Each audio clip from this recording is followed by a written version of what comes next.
Assalamualaikum warahmatullahi wabarakatuh. Selamat datang dan kembali berjumpa di channel Kadada Kisah.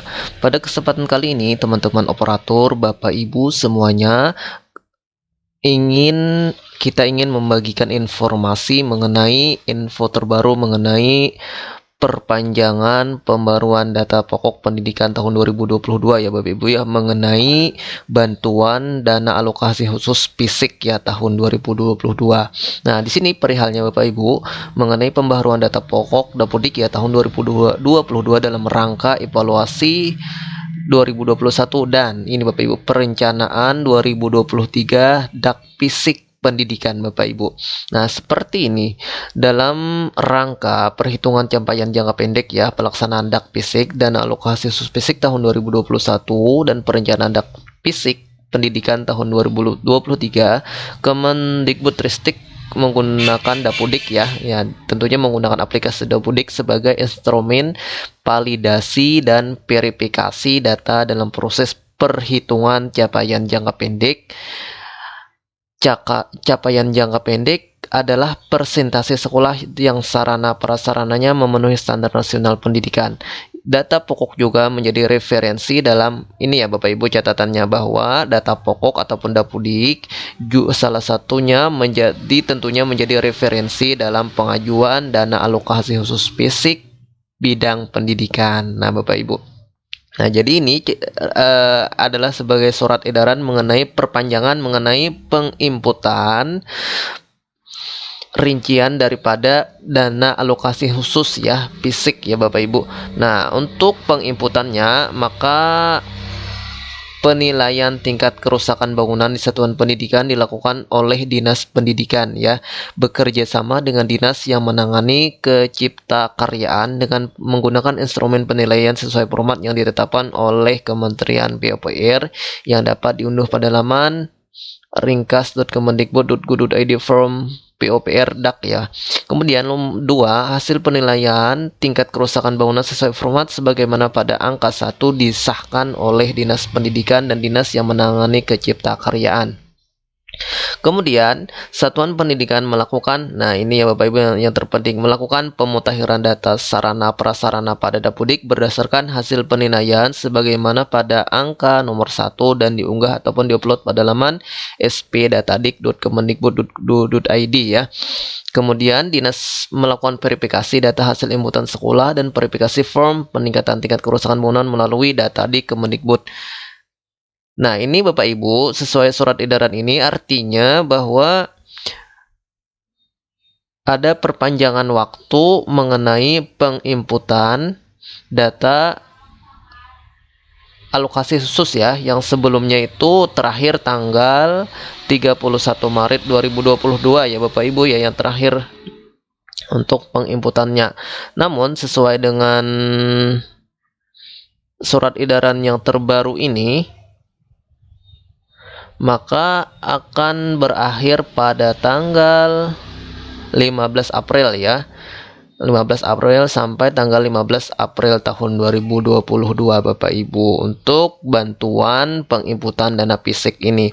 Nah, sebelum itu tentunya kami ingin memberikan informasi kepada Bapak Ibu semuanya mengenai syarat dan kriteria penerima bantuan DAK ataupun dana alokasi khusus tahun 2022 ini Bapak Ibu. Nah, sesuai ini bahwa tahun 2022 penggunaan DAK fisik akan mengutamakan 2 hal. Yang pertama adalah pemenuhan sarana teknologi, informasi dan komunikasi atau TIK, dan yang kedua adalah pembangunan prasarana terutama sekolah yang tidak memadai dan banyak mengalami kerusakan. Itu adalah tujuan utama dari bantuan DAK ataupun dana alokasi khusus ini Bapak Ibu.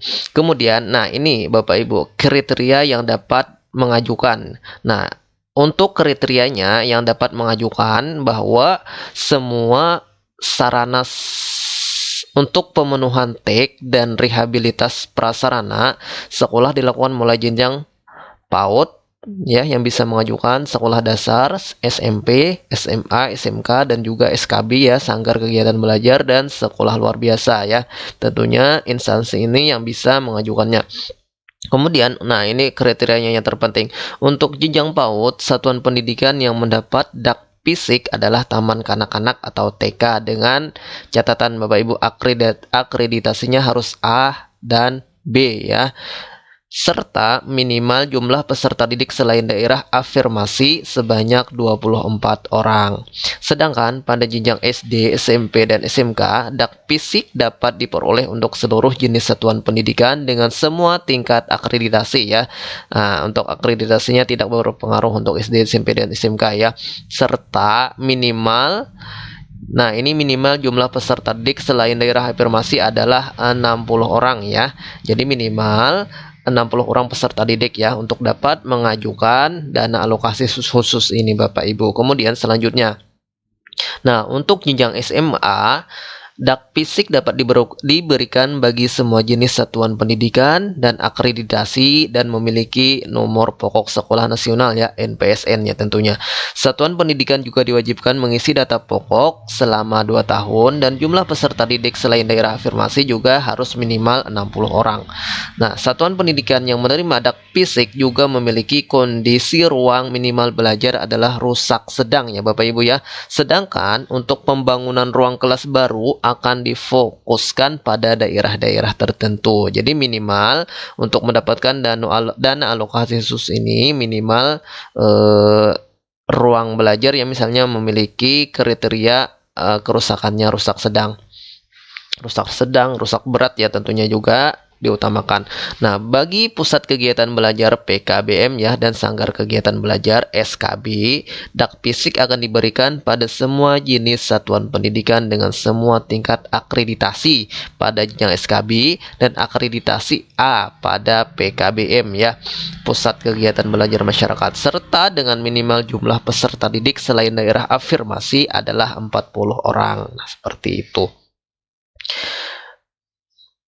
Kita lanjut ya. Untuk dak fisik untuk peralatan nih Bapak Ibu ya, untuk peralatan dan prasarana mendapatkan bantuan teks sekolah tentunya sekolah belum memiliki komputer ya, minimal 15 unit dan harus memiliki akses listrik dan internet.